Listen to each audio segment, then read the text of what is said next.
In the small dusty town of Everwood, where life moved slowly and opportunities seemed to pass the poor by like shadows slipping away at dusk, there lived a young girl named Lila who carried the weight of poverty on her small shoulders but never allowed it to steal away the kindness that shone in her eyes, and though her clothes were patched and her shoes worn thin from long walks to the marketplace, she always carried herself with a quiet dignity that made her stand out among the rest, and every morning before the sun even crept over the hills she would help her ailing mother prepare simple meals of bread and watered-down porridge before setting out to sell herbs and wildflowers that she gathered from the forest edges, hoping to earn just a few coins to keep food on the table. And it was on one of these ordinary mornings, when the streets were buzzing with vendors and wagons rattling over cobblestones, that she noticed an old man struggling at the edge of the road, clutching a wooden cane with one trembling hand and a paper bag of groceries in the other, his body bent and frail as carriages rushed past without care, and though dozens of townsfolk saw him standing there helplessly, most were too busy to bother, too wrapped up in their own errands to pause, but not Lila, because her heart was too tender to ignore suffering, so she hurried across, her basket of herbs swinging at her side, and said in her soft but firm voice, "Sir, may I help you cross?" And the old man lifted his head, surprise flashing in his cloudy eyes as though he had not expected anyone to notice him at all, then gave a small nod, and so she carefully slipped her arm beneath his, guiding him step by step across the bustling street, ignoring the impatient glares of carriage drivers forced to slow down, and as they reached the other side safely, the man turned his wrinkled face toward her and said, "Not many stop for an old soul like me, child.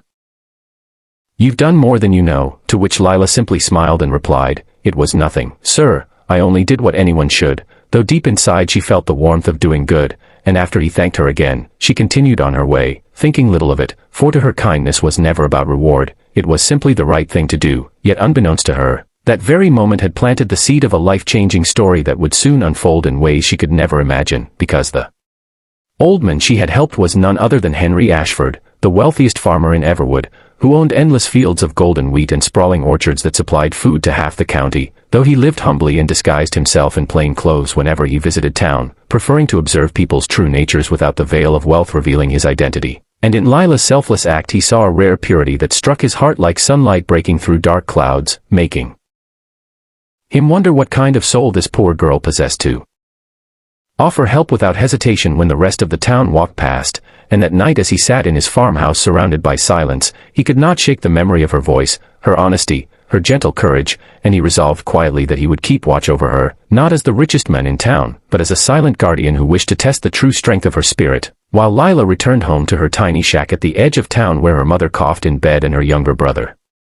Tom tried to fix a broken wooden toy, and she shared the small coins she earned that day, not telling them about the old man she had helped, for to her it did not matter, and instead she whispered prayers that tomorrow might bring better fortune, little knowing that destiny had already begun to stir, setting in motion a chain of events that would test her resilience, reveal hidden truths, and ultimately lift her from the shadows of poverty into a light she never dreamed could shine upon her life. But for now she drifted into sleep beside her family, holding hope in her heart, while far across the fields Henry Ashford stared out at the stars, thinking of the girl who had shown him that compassion still existed in a world that often forgot the value of a simple act of kindness, and in that thought, both their lives had unknowingly become bound together, setting the stage for a story that would inspire many, including you, dear listener, to never underestimate the power of helping another. Because sometimes the smallest acts ignite the greatest changes, and if you're eager to see how this tale unfolds in Chapter 2, where secrets unravel, opportunities arise, and lives are transformed, make sure you stay with us, subscribe to the channel, and join this journey, because the best is yet to come.